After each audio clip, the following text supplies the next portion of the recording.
Chers amis, bonjour, Hanouka Sameach. Alors, parlons de cette fête. Une fête tellement grandiose. Nous y retrouvons, vous le savez, les bougies, les toupies, les beignets, et tout semble si pieux, si saint, si juif. Et pourtant, me croiriez-vous, si je vous disais que dans les plus grands et plus importants corpus de la littérature juive, elle est à peine mentionnée. Elle n'apparaît pas dans notre Bible, Tanakh. Hanouka est l'une des seules fêtes que nous célébrons qui ne soit pas ordonnée par le texte, codifiée par le texte, car tout ce qui est rappelé concernant les festivités de Hanouka, qui ont eu lieu au IIe siècle avant l'ère chrétienne, juste au moment où notre canon biblique se terminait. Toutes les histoires qui allaient figurer dans notre Bible y étaient déjà inscrites, transcrites. Les récits de ce qui s'est passé, comme les Hashmonaïm, Hasmonéens, se sont soulevés contre l'occupation grecque, telle que vous le savez. Or, ces textes concernant cette révolte n'ont été conservés que par l'Église catholique, qui les considérait comme des apocryphes ou des livres intertestamentaires menant jusqu'à l'époque de Jésus. Je veux parler, bien sûr, des Maccabim 1, des Maccabim 2. Ce sont deux ouvrages, dont l'un est à l'origine écrit en hébreu et le second en araméen et en grec. Le premier livre, d'ailleurs, de ces Maccabim, Hashmonaïm, raconte la révolte des Maccabées depuis le déclenchement de celle-ci en Judée contre les souverains séleucides qui siégeaient à Damas et jusqu'au règne de Jean Hircan. Ça couvre une période d'environ 40 ans, entre 175 et 135 avant l'ère chrétienne. Il a été conservé une traduction en grec d'un ouvrage en hébreu, peut-être ce que l'on appelait le rouleau des Hashmonaïm, Megillat HaHashmonaïm, dont le célèbre auteur Flavius Joseph témoigne qu'il était lu à l'époque du Second Temple par ses contemporains. Ce livre, comme les autres livres des Hashmonaïm, des Maccabées, n'a cependant pas été inclus dans la Bible hébraïque.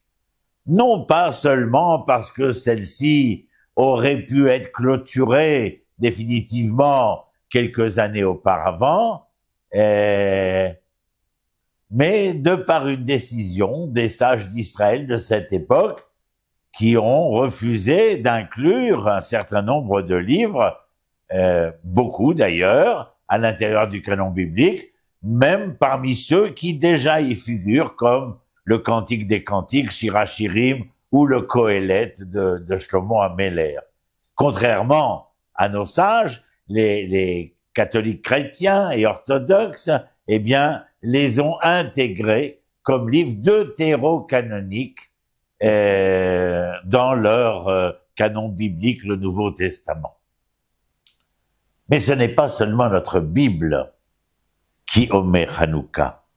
Même nos sages, Chazal, les créateurs du judaïsme que nous connaissons, n'ont guère prêté attention à cette fête. Le Talmud est un énorme recueil sur tous les aspects de la vie juive, vous le savez. Vous voulez en savoir plus sur les mariages? Il existe un livre pour cela, sur les divorces, il a aussi un ouvrage.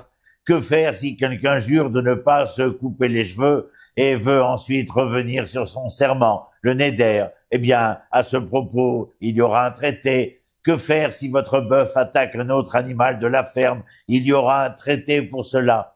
Chaque fête a aussi son propre livre. Yom Kippour, Rosh Hashanah, Pessah, Purim, Sukkot, Shavuot font tous sans exception l'objet de traités approfondis.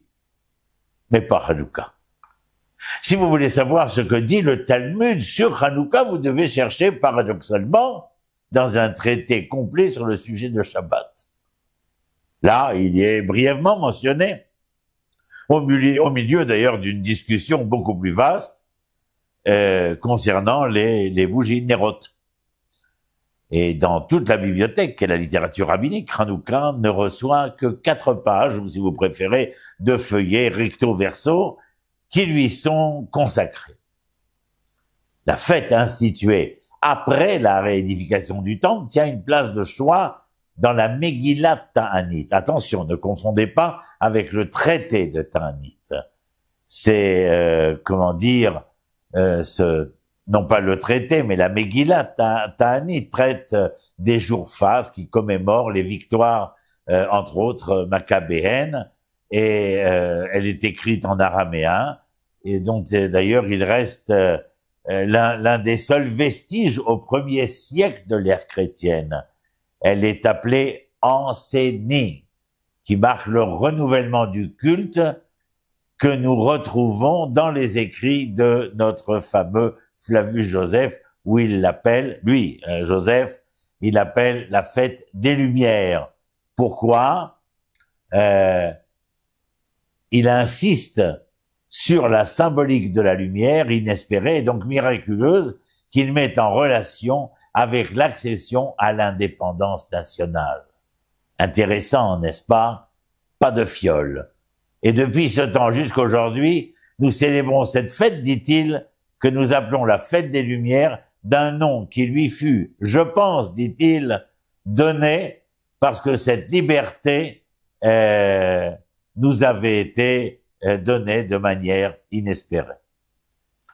Judas entoura la ville d'une enceinte de murailles, construisit des tours élevées pour surveiller les incursions et y plaça des gardiens, puis il fortifia la ville de Betsoura, puis pour servir de boulevard contre les agressions de l'ennemi. Ainsi s'exprime l'auteur Flavius Joseph dans un livre que vous trouverez en français également, Les Antiquités juives. C'est le 12e chapitre ou livre selon l'inscription. Alors la question que vous allez me poser, qu'on se pose tous, mais qu'a donc fait cette pauvre fête des Lumières pour mériter une telle négligence? Vous pourriez dire, eh bien, ce n'est qu'une petite fête après tout.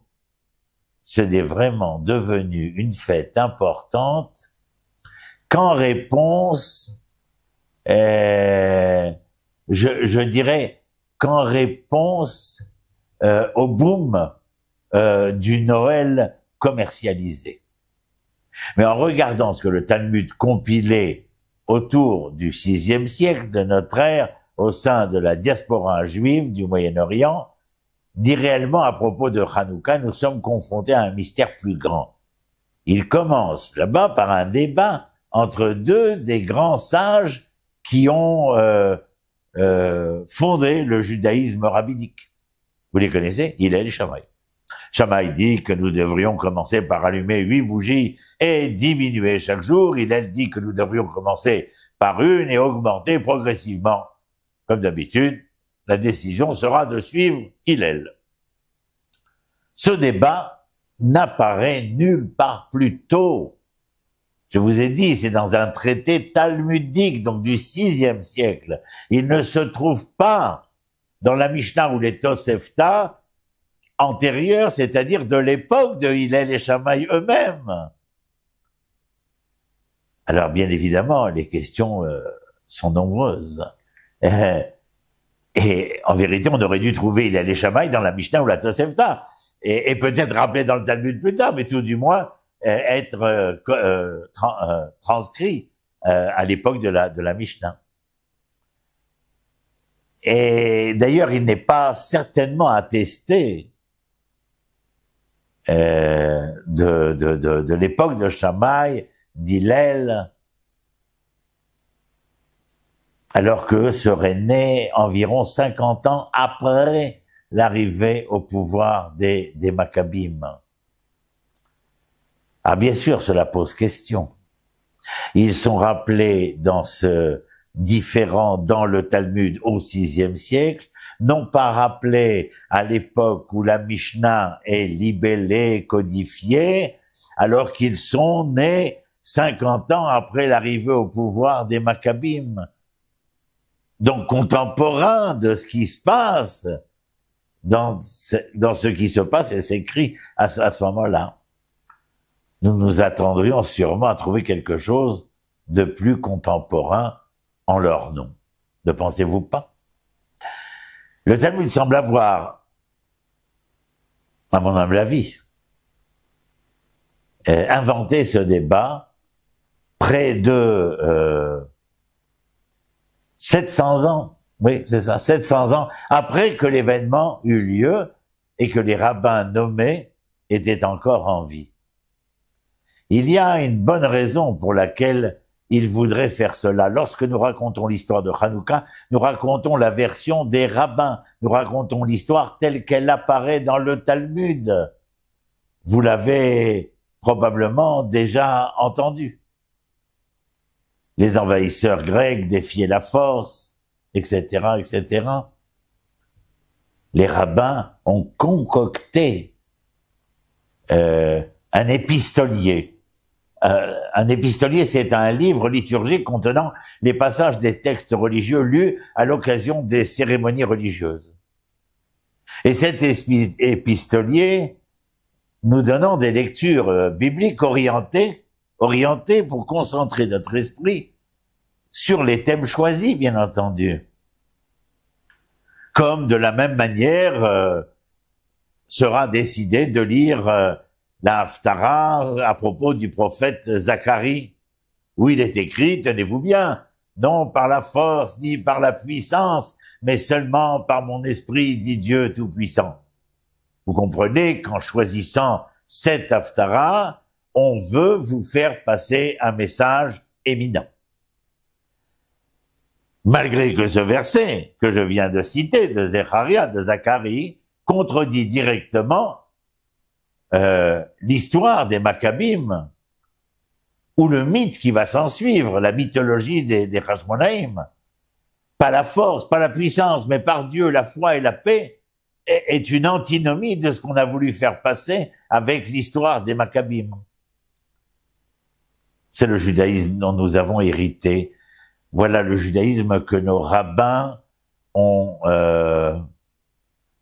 nous ont destiné lorsqu'ils ont écrit le Talmud. Ils voulaient que nous fassions de leur nouvelle religion le judaïsme de l'au-delà en un ici-bas.